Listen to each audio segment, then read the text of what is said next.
고린도 전서는 크게 두 부분으로 나눌 수가 있습니다.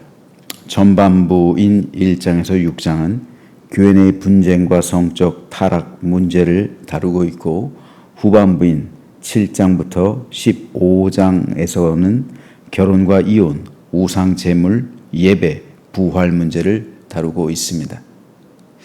오늘 본문인 7장은 결혼과 이혼 문제를 다루고 있는데 크게 네 문단으로 나눌 수가 있습니다. 7절까지는 결혼 여부에 대한 기본 원칙 제시 및 부부 생활에 대한 일반적인 교훈을 기록하고요. 16절까지는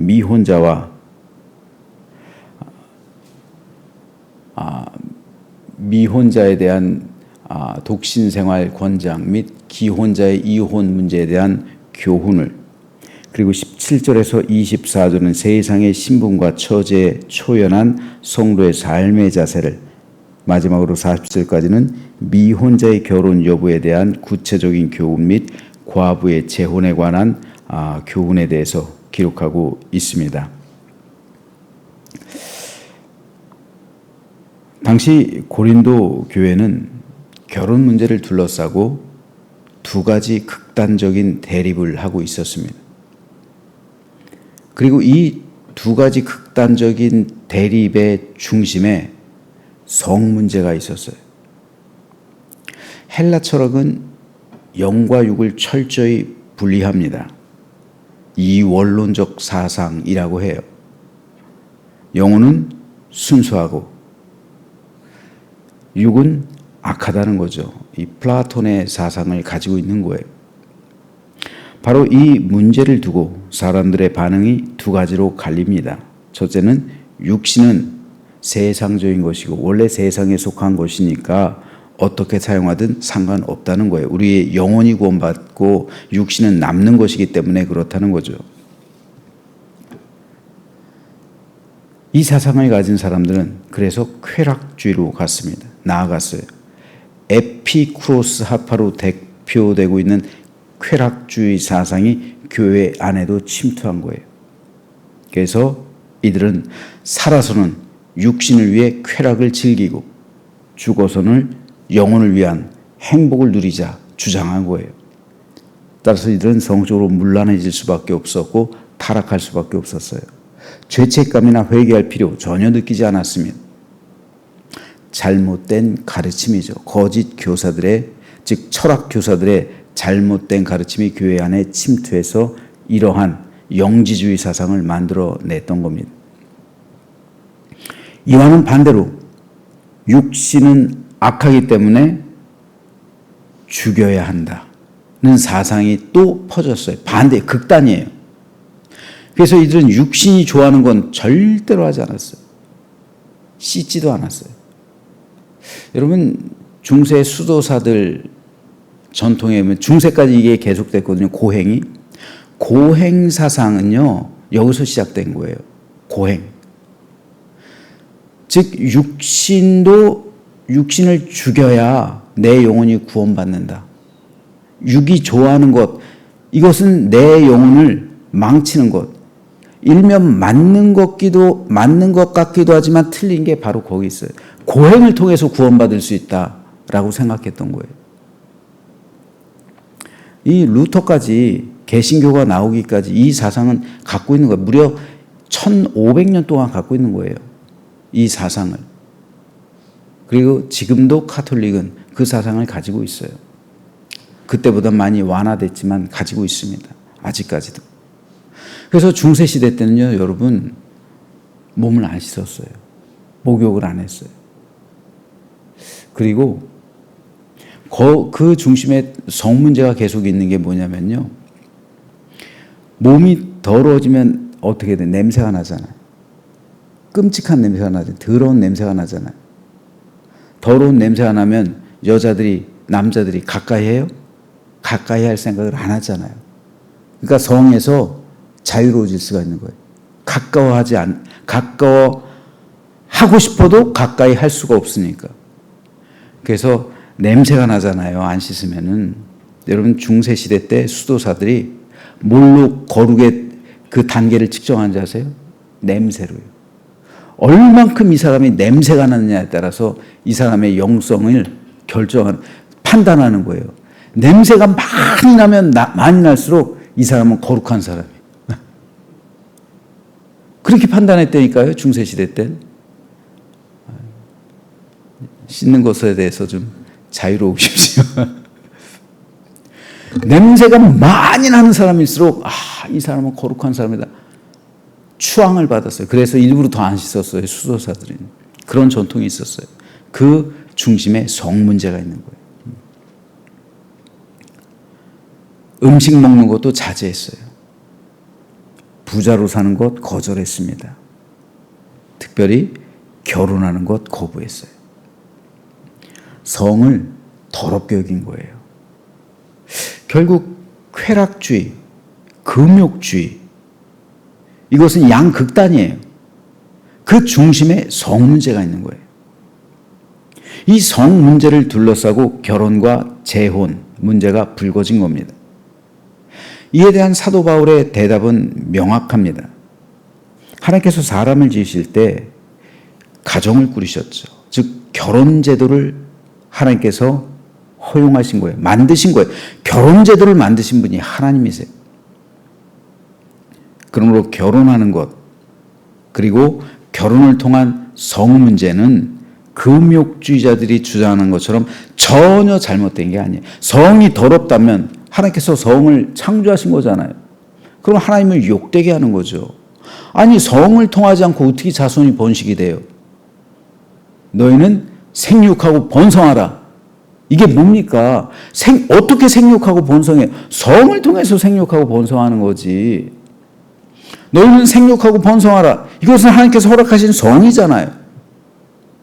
가정을 통한 성이에요. 그런데 가정을 통한 번성이에요. 문제는 뭡니까? 가정을 벗어난, 즉 인류가 타락하면서 가정을 벗어난 성 문제가 횡행하기 시작됐어요. 이게 타락이잖아요.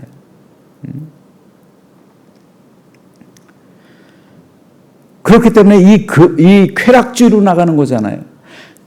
가정이라는 울타리를 벗어난 성 문제, 이게 타락이에요. 반면에 가정이라는 제도를 부인하는 성 문제, 이건 금욕주의예요. 둘 다 하나님 앞에서 온전하지가 않은 거예요. 하지만 바울은 독신으로 살았어요. 그러면서 할 수 있으면 여러분들도 나와 같이 독신으로 지내십시오. 권면합니다. 그런데 바울이 아무에게나 독신으로 살라는 권면을 준 게 아니에요. 그 기준이 되는 것이 있었습니다. 나는 모든 사람이 나와 같기를 원하노라. 그러나 각각 하나님께 받은 자기의 은사가 있으니 이 사람은 이러하고 저 사람은 저러하니라. 내가 결혼하지 아니한 자들과 고아부들에게 이르노니 나와 같이 그냥 지내는 것이 좋으니라. 만일 절제할 수 없거든 결혼하라. 정욕이 불같이 타는 것보다 결혼하는 것이 나으니라. 여기서 바울은 모든 사람에게 각각 하나님께 받은 자기의 은사가 있다고 말해요. 은사. 여기서의 은사는 특별히 성에 관한 거예요. 즉 바울같이 혼자 지내고 있지만 성욕을 절제할 수 있는 사람이 있어요. 이들은 독신의 은사가 있는 거예요.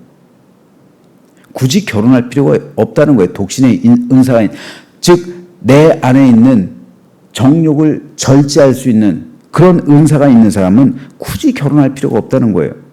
이들은 한평생 주님만 바라보며 결혼하지 않고 주님과 동행하는 삶을 살아갈 수 있다는 거예요. 바울은 이걸 은사라고 부르는 거예요. 이어서 바울은 9절에서 만일 절제할 수 없거든, 내 정욕을 절제할 수 없는 사람이거든 결혼하라고 말해요. 성욕은 결코 나쁜 게 아닙니다. 하나님께서 주신 본능이에요. 하지만 이 본능을 억제할 만한 독신의 은사를 받지 않은 사람이 억지로 독신으로 산다면 교회에서나 자기 자신에게나 유익이 되지 못합니다. 그에게는 결혼의 은사가 주어진 거예요. 그러므로 독신도 결혼도 바울은 은사라고 말하는 거예요. 은사는 헬라어로 카리스마예요. 하나님의 선물, 은혜의 선물이란 뜻이에요. 즉 결혼도 하나님께서 주신 선물이고 독신으로 사는 것도 하나님께서 주신 선물이라는 겁니다. 결혼도 은사요, 독신도 은사라는 거예요. 중요한 것은 예수님을 바라보는 그겁니다. 예수님을 바라보며 신앙생활할 때 결혼하는 것이 오히려 예수님을 잘 바라보고 예수님에게 영광이 되는 그러한 사람이 있고, 독신으로 사는 게 오히려 하나님께 집중하고 하나님께 영광이 되는 사람이 있다는 말이에요. 결혼을 통해서 하나님을 영화롭게 하는 사람이 있을 수 있고, 독신으로 살아서 하나님께 영화롭게 하는 사람이 있을 수 있다는 말이에요. 그러므로 결혼도 독신도 은사예요. 성령께서 주어진 사람에게 주시는 성령님의 은사란 말입니다. 이 모든 중요한 것은 여기 이 중심이 되는 것이 바로 성 문제예요. 성 문제. 성과 결혼은 분명 거룩한 겁니다. 이것은 하나님의 은혜요, 우리를 향한 선물이에요. 하지만 사탄은 이 성을 왜곡시키고 타락시켜서 육신의 감각적인 쾌락을 위한 수단으로 변질시키는 거예요. 즉 성은 쾌락을 위한 수단이 아니란 말입니다. 하나님의 영광을 위한 수단이에요. 생육하고 번성하라, 땅에 충만하라. 그러므로서 하나님께 영광을 돌리는 거예요. 이것이 하나님께서 성을 허락하신 이유입니다. 이것이 바로 가정을 선택하신, 그리고 결혼 제도를 허락하신 이유예요. 하지만 이 가정을 벗어난 성 문제, 동성애 문제, 또 어떤 문제니까 결혼을 벗어난 성 문제 뭐가 있어요? 불륜 있잖아요. 이런 문제들. 이런 것들은 다 성을 왜곡시키고 파괴시키는 거예요. 하나님의 창조 질서를 어지럽히는 겁니다. 이 성 문제로 인해서 영혼이 하나님을 떠나가게 돼요. 타락하게 된다는 말입니다. 가정이 파괴가 돼요. 하나님께서 세워주신 창조 질서가 무너져요. 사회가 무너지는 겁니다. 이 모든 것이 다 마귀의 수단이에요. 공격입니다. 인류가 타락하면서 성 문제가 가장 먼저 타락하고 결혼 제도가 무너지고 가정이 해체되고 있는 거예요. 그러므로 성은 올바른 창조 질서에 따른 가정에서 자연스럽게 형성되는 겁니다. 성을 위해 가정이 존재하는 게 아니라 가정을 위해 성이 존재하는 거예요. 사탄이 왜곡시키고 변질시키고 타락시킨 것이 바로 이 문제입니다. 그렇기 때문에 결혼은 은사예요. 올바른 성을 지켜내야 하는 은사입니다. 반대로 독신 또한 은사예요. 가정을 벗어나 주님의 일에만 몰두할 수 있다는 측면에서 독신은 또한 은사예요. 그러므로 결혼을 하는 것, 그리고 그 안에서 올바른 창조 질서를 따라 하나님을 영화롭게 하는 것은 좋은 일입니다. 하지만 독신으로 지내면서 하나님께 영광을 구하는 것은 더 좋은 일이라고 바울은 말하는 거예요. 그래서 할 수 있으면 나와 같이 독신으로 지내는 사람이 많았으면 좋겠다. 바울은 권면하는 거예요. 왜냐하면 당시 바울은 임박한 종말론을 믿었어요. 주님께서 곧 재림하실 것이다 생각했습니다. 그리고 실제로 그 사회, 어떤 사회예요? 네로, 황제 숭배. 이로 인해서 이제 기독교가 대박해의 시기로 접어들고 있던 그 시기예요. 그래서 할 수 있으면 그냥 독신으로 지내라. 바울은 권면했습니다. 물론 예수님의 재림은, 공적인 재림은 아직까지 이루어지지 않고 있어요. 우주적인 종말은 아직 임하지 않았어요. 하지만 개인적인 종말은 각자의 삶 속에서 계속 이루어지고 있잖아요. 바울에게도 이루어졌잖아요. 개인의 종말은 곧 우주의 종말로 이어지는 거예요. 여러분, 우주의 종말을 어렵게 생각할 필요 없어요. 뭐 2000년 후에 온다? 2000년이 지났는데 아직까지 주님께서 안 오셨다? 언제 오실지 모르는, 몰라요. 우주적인 종말은 언제 공적으로 예수께서 재림하실지 아무도 모릅니다. 하지만 그때가 멀지 않아요. 왜요? 내 죽음과 동시에 우주의 종말은 찾아오는 거예요. 왜요? 내 영혼이 죽으면 이 크로노스의 시간이 끝나죠. 그래서 카이로스의 영역으로 들어가죠. 이 카이로스의 시간, 영혼의 시간은 뭡니까? 미래와 과거와 현재가 동시에 존재하는 거예요.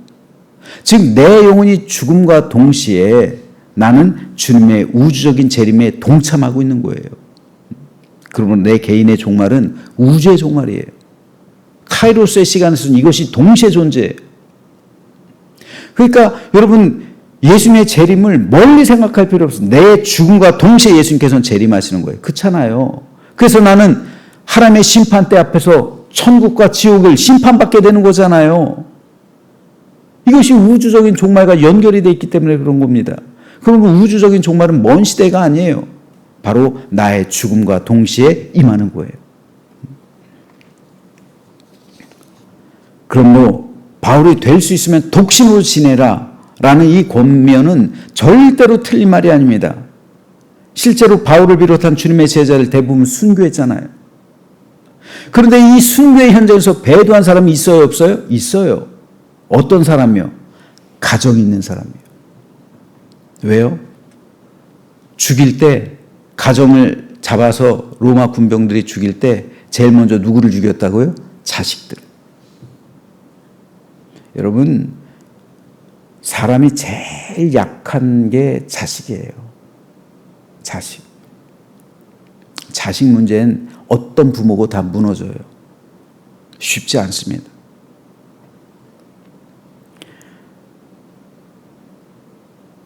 그래서 배도자들이 생겨나는 거예요.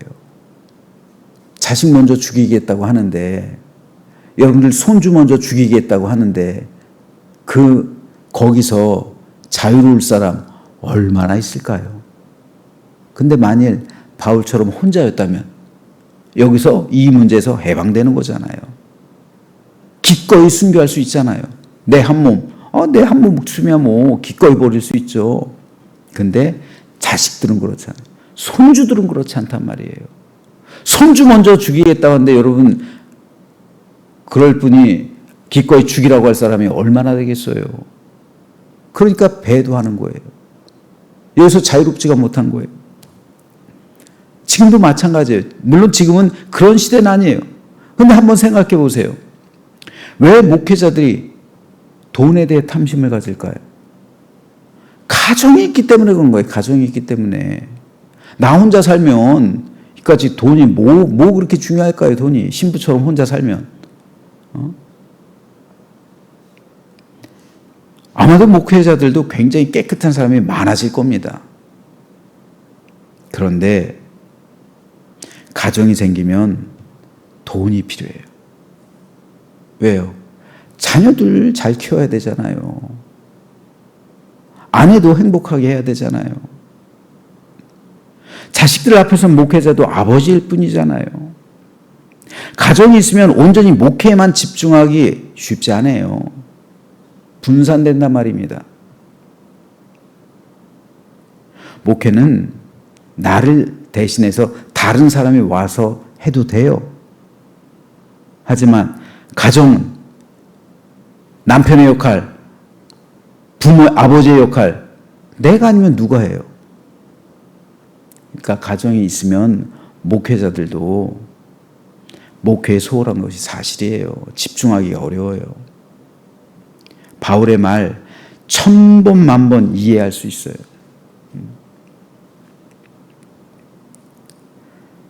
그래서 바울은 예수님을 온전히 바라보는데 결혼이 걸림돌이 될 수 있다. 가정이 걸림이 될 수 있다. 그러니 굳이 남편이 죽은 사람, 아내가 죽은 사람 굳이 재혼하려고 애쓰지 말고 그냥 나처럼 지내라. 혹 결혼하려는 처자들 혹은 청년들 그냥 될 수 있으면 독신의 은사가 있으면 나처럼 지내라. 이렇게 권면하는 거예요. 바울이라고 해서 결혼하고 싶지 않았겠습니까? 바울은 이어지는 고린도전서 9장에서 다른 사도들과 주의 형제들과 게바와 같이 믿음의 자매된 아내를 데리고 다닐 권리가 없겠느냐 말하는 거예요. 근데 이 아내를 데리고 다니면 어떻게 돼요? 아내를 데리고 다니면 그에 따른 비용도 상승할 거고 또 아내는 약하기 때문에 보호해줘야 될 거고 여러 가지로 가정이 있기 때문에 또 아내만 있어야 자식들도 있을 거잖아요. 하지만 그렇게 하지 않은 이유는 자신의 결혼이 복음 사역에 걸림돌이 될 수 있기 때문에 바울은 결혼하지 않은 거예요. 그만큼 바울은 하나님의 나라를 위해 헌신했던 거예요. 선교사들도 마찬가지예요. 선교사들이 참 타락한 선교사들이 적지 않아요. 가정 때문에 그런 거예요. 가정 때문에. 자녀들은 무슨 죄예요? 여러분, 자녀들을 그 후진국에서 그 아프리카 난민들처럼 그 사람들과 같이 그렇게 키워요? 그렇게 못 키워요. 국제학교를 보내야 돼요. 국제학교 보내야 되는데 돈이 한두 푼 들어요? 몇만 불씩 들잖아요. 그 몇만 불을 되는 그 돈을 어떻게 감당해요? 아이들이 한 명이 아니라 2명이면요. 3명이면요. 어쩔 수 없이 돈 중심으로 나가니까 선교 사역이 그렇게 되는 거예요. 그러니까 가정이 걸림이 될 수가 있는 거예요. 주님을 위해 온전히 헌신하는데, 이 선교사님들이 자신들을 선교사로 헌신할 때는 뜨거운 열망이 있었을 거예요. 근데 결혼하면서 살다 보니, 자식들을 키워야 되다 보니 뭐가 걸려? 돈 문제가 걸려. 그러니까 자유롭지 못하게 돼요. 하지만 그걸 면죄부를 주는 게 아니에요. 그렇다 해서 그게 면죄부가 될 수는 없습니다. 그럼에도 불구하고 하나님 앞에서 깨끗해야 돼요. 순결해야 됩니다. 그래야 그의 영혼이 구원받고 진정한 선교의 열매가 맺히는 거예요. 목회자도 마찬가지인 거예요. 바울이 말하고 있는 이것은 그렇기 때문에 오늘의 현실 속에서도 너무나도 중요해요. 그만큼 바울은 하나님의 나라를 위해 헌신했습니다. 그러므로 이 문제는 우리 삶의 모든 부분에 적용돼요. 그렇다고 해서 결혼이 꼭 나쁜 것만은 아니에요. 결혼을 통해서 좋은 신앙의 모범을 보여주는 것도 목회자의 역할이에요. 아름다운 가정의 모범을 보여줘야죠. 어떤 신부님들은요, 실제로 아이들의 뺨까지 때리는 경우도 있었어요. 예배 시간에 시끄럽다고. 그래서 누구죠? 티토인가요? 티토일 거예요, 아마. 유고슬라비아의 독재자 티토. 그 어렸을 때 그 미사 지낼 때 그 포도주를 나르는 그 아동이 있어요. 엎질렀어요. 신부가 따귀를 때렸어요. 그 엎질렀다고. 그래서 교회에 대한 반감을 가지고 나중에 공산주의자가 되잖아요. 그래서 교회를 말살하는 데 앞장섰던 사람이 티토예요. 만약에 그 신부가 감싸줬더라면 어땠을까요? 티토가 공산주의자, 독재자가 됐을까요? 안 그랬을 거예요. 가정을 몰라요. 아이가 없으면 아이에 대한 사랑을 몰라요. 그렇기 때문에 이 가정을 피상적으로 말할 수밖에 없어요. 그러면 이 가정을 온전히 꾸리고 가정에서의 모범을 보여주는 것도 목회자의 책임이에요. 개신교는 그래서 가정을 중요시하게 여기고 있는 거예요. 즉 결혼의 은사를 개신교는 중요하게 보고 있는 거예요. 이로써 성도들에게 그 모범을 보여주라고 말하고 있는 겁니다. 그러면 결혼도 은사요, 독신도 은사입니다. 하지만 바울이 생각했던 것은 영광이 어떤 것을 통해 결혼을 하든 독신으로 있든 주의 영광을 위해서 하라. 주님께 영광이 되지 않는 거라면, 독신이 주님께 영광이 되지 않는다면 결혼하고, 결혼이 주님께 영광이 되지 않는다면 독신으로 살라는 거예요. 무엇을 하든 주의 영광을 위해서 하라. 그러므로 우리 자녀들 어떤 선택을 하든 하나님의 영광을 위해서 하는 것이 현명한 거예요. 결혼이 하나님께 영광이 된다면 결혼을 할 것이고, 독신으로 사는 게 하나님께 영광이 된다면 독신으로 살 것이고. 바울은 말합니다. 또한 모든 것을 해로 여기면 내 주 그리스도 예수를 아는 지식이 가장 고상하기 때문이라. 내가 그를 위하여 모든 것을 잃어버리고 배설물로 여김은 그리스도를 얻고 그 안에서 발견되려 함이니. 이 믿음의 고백이 오늘 저와 여러분의 믿음의 고백이 되시길 소망합니다. 그래서 주님을 위해 오늘 내가 포기해야 할 것이 무엇인지, 버려야 할 것이 무엇인지를 따져 보아야 해요. 우리는 기도할 때 무엇인가를 얻게 달라고 기도하지만 사실 개인적인 기도는 얻기 위해 하는 것 중요하죠. 하지만 먼저 하나님, 내가 버려야 할 것이 무엇일까요? 이걸 먼저 물어야 되는 거예요. 하나님 앞에서. 하나님, 내가 오늘 뭘 먼저 버려야 되죠? 내 욕심을 버려라. 내 정욕을 버려라. 내 안에 있는 탐심을 버려라. 그럴 때 그 버림을 통한 얻음, 이것이 진정한 기도의 응답이에요. 이때 비로소 성령의 역사가 시작되는 거예요.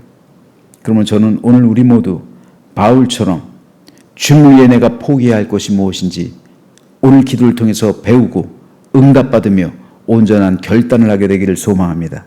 그래서 승리하는 믿음의 사람들 되는, 그래서 천성길로 향해서 갈 때 우리 영혼이 구원을 얻고 구원을 이루고 완성하고 그리고 완전한 영화에 이르는 우리 모두가 되시길 주님의 이름으로 축원합니다.